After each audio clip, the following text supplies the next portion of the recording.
Hello बच्चों, देखिए अब जो हमारा टॉपिक है ये है electric field intensity due to a dipole on an equatorial line. ठीक है, इससे पहले बच्चों जो हमारा टॉपिक था हमने इलेक्ट्रिक फील्ड इंटेंसिटी निकाल ली थी डाइपोल की एक्सियल लाइन के ऊपर। अब हमने क्या करना है, इलेक्ट्रिक फील्ड इंटेंसिटी निकालनी है डाइपोल की इक्वेटोरियल लाइन के ऊपर।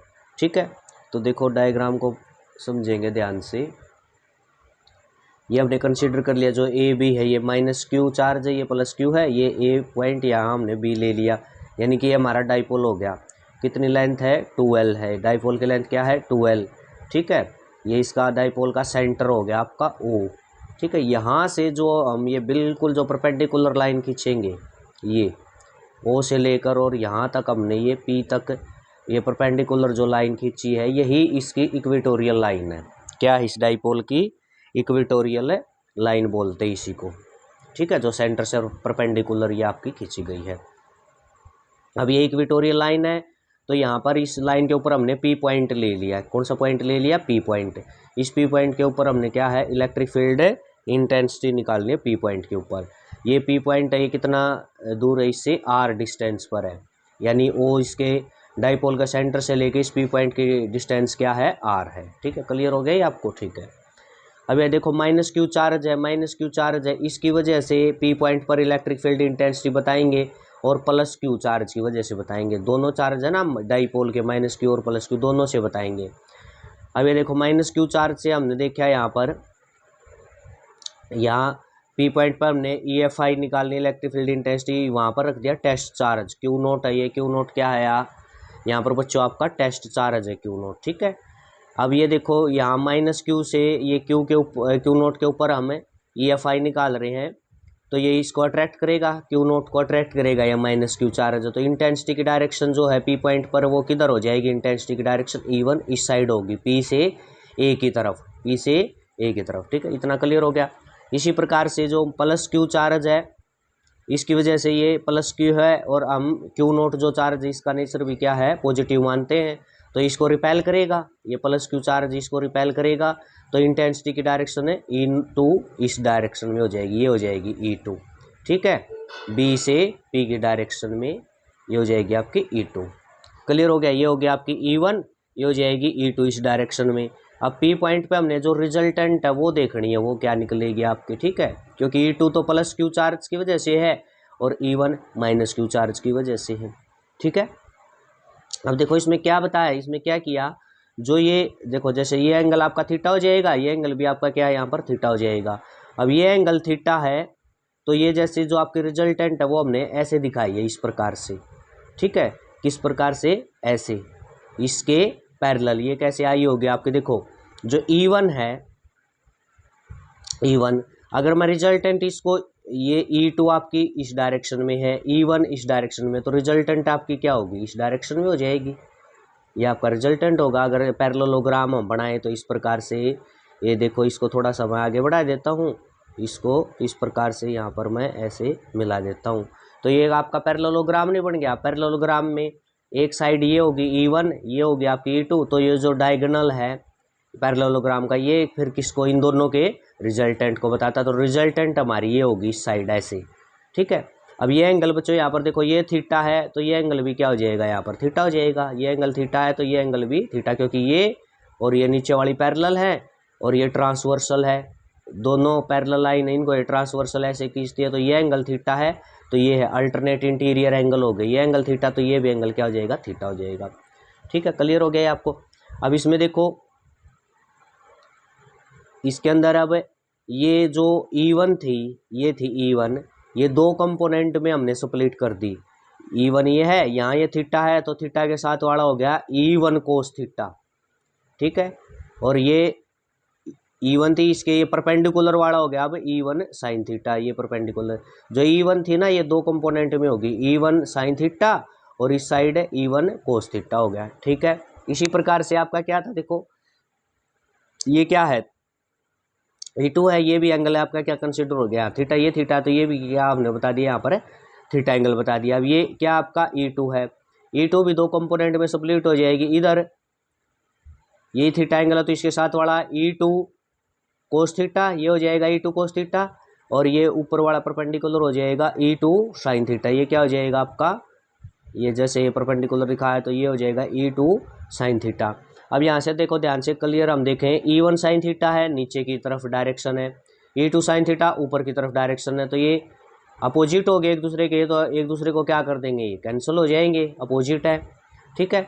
अब जो रिजल्टेंट है, रिजल्टेंट आपका किसकी वजह से होगी, ये जो रिजल्टेंट इलेक्ट्रिक फील्ड इंटेंसिटी है ये ई वन कोस थीटा और ई टू कोस थीटा की वजह से, किसकी वजह से होगी, ई वन कोस थीटा भी इसी डायरेक्शन में है और ई टू कोस थीटा भी इसी डायरेक्शन में, तो दोनों एक ही डायरेक्शन में, उनसे आपकी क्या निकलेगी बच्चों, रिजल्टेंट। ये आपको क्लियर हो गया, ठीक है।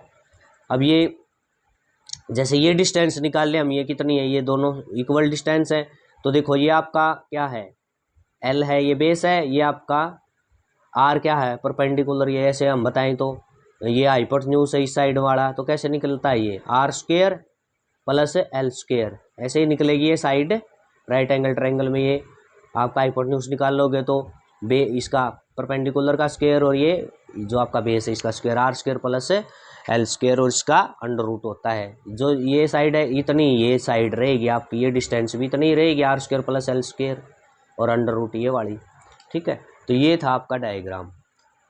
अब इसमें देखो डायग्राम अच्छे समझ में आएगा तो टॉपिक में अब कुछ नहीं है। देखो यही चीज़ें अब मैंने यहाँ लिख रखी है, जो डायग्राम में बताइए ना ये लिख रखी है। Let us consider dipole having charge minus Q plus Q, O P be the perpendicular line से इक्वेटोरियल लाइन, ये इक्वेटोरियल लाइन है, and P be the point, ये पी पॉइंट है, on which electric field intensity find out, जहाँ हमने क्या निकालनी, electric field intensity निकालनी है, ठीक है। R be the distance between O and point P, O और ये पॉइंट आपका क्या है, पी है, इनके बीच की डिस्टेंस क्या है, इनके बीच की ये डिस्टेंस होगी आपकी, ठीक है। E one be the electric field intensity due to minus Q से आपकी ई वन है, और जो ई टू इस तरफ थी ये आपकी क्या है, प्लस क्यू से है, ठीक है। E one split into two component, जो आपकी ये ई वन है, कौन सी ई वन, ये है आपकी ई वन, ये दो कंपोनेंट में स्प्लिट हो गई है, मैंने आपको बता ही दिया है, ई वन कोस थीटा और ये E one sine theta, same वही सारी चीज़ें वही लिख रखी हैं, ठीक है। ये जितना भी है ई टू ये स्प्लिट हो गया आपकी, ई वन साइन थीटा और ई टू साइन थीटा एक दूसरे को क्या कर देंगे, कैंसिल कर देंगे, क्योंकि ये क्या है, अपोजिट है। जो डायग्राम में बताया ये सारा कुछ ये लिख रखा है आपका, ठीक है। अब हमारा टारगेट है ई वन को निकालना। ई वन अब कैसे निकाल लेंगे, माइनस क्यू चार्ज से है तो क्यू 4 पाई एप्सिलॉन नॉट है, और ये डिस्टेंस कितनी है बच्चों, माइनस क्यू से लेकर पी के डिस्टेंस ये क्या है, ये जितनी ये है इतनी ये है, R square plus L square, R square plus L square, इसका अंडर रूट ये डिस्टेंस है, और उसका फिर क्या हो जाएगा, स्क्वायर, फिर क्या हो जाएगा स्क्वायर, क्योंकि नीचे आर का स्क्वायर आता है, तो ये आर ये पूरा है, ये complete R square plus L square, ये डिस्टेंस है, ये यहाँ से लेकर यहाँ तक, माइनस क्यू से लेकर पी तक ये डिस्टेंस है आपकी, ये जो ब्रैकेट के अंदर है, ठीक है। और इसका क्या हो जाएगा, आपका स्क्वायर हो जाता है। किसके अलोंग रहेगी ये, पी ए के अलोंग, पी से इधर है ये आपकी, क्लियर हो गया। अब सिमिलरली ई टू क्या हो जाएगी आपकी, ई टू को देखेंगे अब, ई टू हो जाएगी, ये भी आपकी क्यू 4 पाई एप्सिलॉन नॉट है, R square plus L square, ये और इसका दोनों सेम होंगी ये आपकी, ठीक है, क्योंकि डिस्टेंस क्या है देखो सेम है, ये वाली डिस्टेंस और ये वाली ये सेम है आपकी दोनों तरफ, तो ये हो जाएगी आपकी बच्चों क्या हो जाएगी, ई टू किसके अलोंग होगी, ये बी पी डायरेक्शन होगी, ठीक है। ये इस तरफ ऊपर की तरफ जा रही है ना ई टू, इस तरफ बी से लेकर पी की तरफ ये, ठीक है, क्लियर होगी। तो ये ई वन होगी, ये ई टू होगी। अब जो आपकी क्या है net electric field intensity E है, वो किसका सम मैंने बताया था, E one cos theta, E two cos theta, ठीक है। क्योंकि साइन वाले जो कंपोनेंट थे वो तो बच्चों क्या हो गए, दोनों ये कैंसिल नहीं हो गए, ये ई टू साइन थीटा ऊपर है ई वन। अब जो रिजल्टेंट है वो किसकी वजह से है, ई वन कोस थीटा और ई टू कोस थीटा, ये आपके इस डायरेक्शन में है दोनों, तो ये दोनों जुड़ जाएंगे, ठीक है, ऐड हो जाएंगे। ये हो गया आपका E one cos theta plus E one cos theta. अब देखो E one cos theta plus E two cos theta था, अब ई वन और ई टू आपकी क्या है, ये दोनों इक्वल आई है, देख लो बिल्कुल इक्वल है, इक्वल है, तो आप ई टू को क्या है, ई टू को हम ई वन लिख सकते हैं क्योंकि दोनों बराबर हैं, तो ई टू को मैंने क्या लिख दिया, ई वन लिख दिया। तो ये क्या हो जाएगा, ई one cos theta plus E one cos theta, 2 ई वन कोस थीटा हो जाएगा, क्या हो जाएगा, 2 ई वन कोस थीटा। ये इतनी चीज़ होगी क्लियर आपको। अब नेक्स्ट स्टेप में हम ई वन की ये है जो वैल्यू आपकी ये रख देंगे, ठीक है, और कोस थीटा इस ट्रायंगल से देखकर हम लिखेंगे। देखो अब आगे क्या हो गया आपका,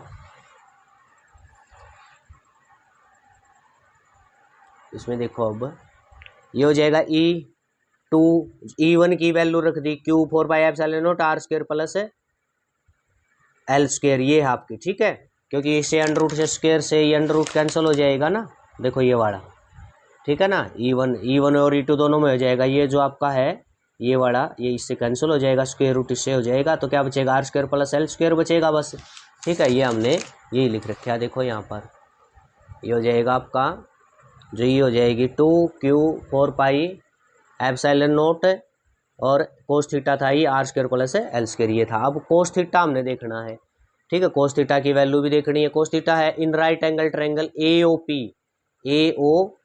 AOP ट्रायंगल देखेंगे हम, उसमें कोस थीटा आपका क्या होगा, बेस बाई हाइपोटेन्यूज हो जाएगा, ठीक है।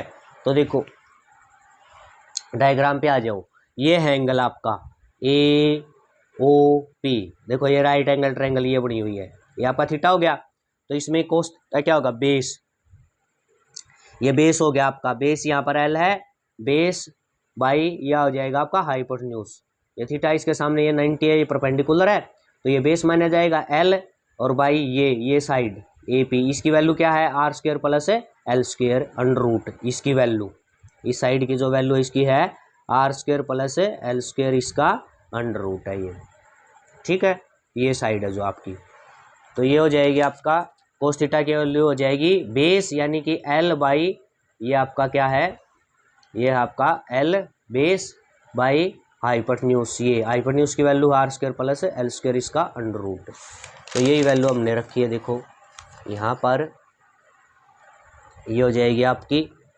ठीक है, कोस थीटा की वैल्यू होगी L r square plus L square, उसका क्या है अंडर रूट को मैंने 1/2 लिख दिया, क्या लिख दिया 1/2। अब ये कोस थीटा की है वैल्यू और रख दो यहाँ ऊपर, तो आपके रिजल्टेंट EFI क्या आ जाएगी, 2Q कोस थीटा की वैल्यू ये रही L by r square plus L square और 1/2, ये वैल्यू होगी, ठीक है, और ये था ये आपका पहले 4πε0 r square plus L square, यही था। अब ये देखो Q इंटू 2L क्या हो जाएगा बच्चों, ये आपका P के इक्वल होता है, डाइपोल मोमेंट है, तो E क्या हो जाएगी आपकी P, ये ऊपर वाली टर्म P हो जाएगी 4πε0, अब r square plus L square इसकी पावर ये 1 है, r square plus L square इसकी पावर 1/2 है, तो टोटल पावर हो जाएगी 1.5 यानी कि 3/2, r square plus L square इसकी पावर कितनी हो जाएगी 3/2, तो ये इलेक्ट्रिक फील्ड इंटेंसिटी आ गई बच्चों इक्वेटोरियल लाइन के ऊपर, ठीक है, क्लियर हो गया। अब इसका स्पेशल केस देख लेते हैं, देखो स्पेशल केस में क्या बताया, इसमें यहाँ पर फोर सोर्ड डाइपोल की बात करूंगा, तो जैसे हमने एक्सियल का निकाला था वहाँ पर भी सोर्ड डाइपोल की बात की थी, तो सोर्ड डाइपोल की बात करेंगे तो जो L है एज कम्पेयर टू R ये बहुत स्मॉल हो जाएगा, L लेस देन ये किसके हो जाएगा, R से लेस देन है, बहुत छोटा है, R की बजाय सोर्ड डाइपोल की जो बात करूंगा तो L 0 के इक्वल हो जाएगा, न के बराबर माना जाएगा, L की वैल्यू हमने क्या है 0 के इक्वल हमने बता दिया, तो E इलेक्ट्रिक फील्ड इंटेंसिटी क्या हो जाएगी, E ये हो गया आपका P 4πε0 और ये आपका खत्म ही हो गया, यहाँ से नेगलेक्ट हो गया, L स्क्वायर जो R स्क्वायर और उसकी पावर 3/2, तो 2 से 2 कैंसिल है, R की पावर कितनी है 3, R की पावर क्या हो जाएगी 3, R की पावर है 3, तो ये हो गया आपका electric field intensity equatorial line पे आ गई सोर्ड डाइपोल के लिए, ये आपका रिजल्ट है, ठीक है। अब हमने देखो एक्सियल पे निकाली थी तो हमारी ये आई थी 2P 4πε0 r3 एक्सियल पे निकाली थी, ठीक है। अब इक्वेटोरियल पे कितनी आई है P/4πε0 r3 ये आई है। अब यहाँ से हम क्लियरली देखें जो एक्सियल पे हमने निकाल ली है वो इक्वेटोरियल की दुगुनी आई है, एक्सियल लाइन पे इलेक्ट्रिक फील्ड इंटेंसिटी है वो इक्वेटोरियल की क्या है 2 गुनी आती है, तो ये देखो यही है एक्सियल की है इक्वेटोरियल की 2 गुनी है, इक्वेटोरियल पे थी इसकी 2 गुनी है, ठीक है, तो क्लियर हो गया। तो ये था बच्चों आपका टॉपिक, इसको अच्छे से कर लेना, ओके थैंक यू।